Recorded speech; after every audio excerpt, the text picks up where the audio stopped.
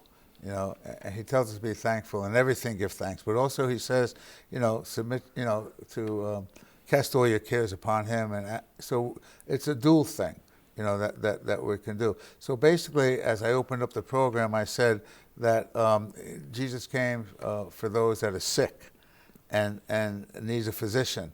And so you came to a point where you went back, but you know that you needed the physician, Dr. Jesus, to come. Oh, yeah. Right? So what about your work? Now, you told me, you had no education. You just barely got out of school. Are you involved in work that only maybe God could have given you the wisdom to do? So how ironic is this? So I was homeless at one time in my life when I was using one. I had a career for 40 years in human resources, social work, substance abuse.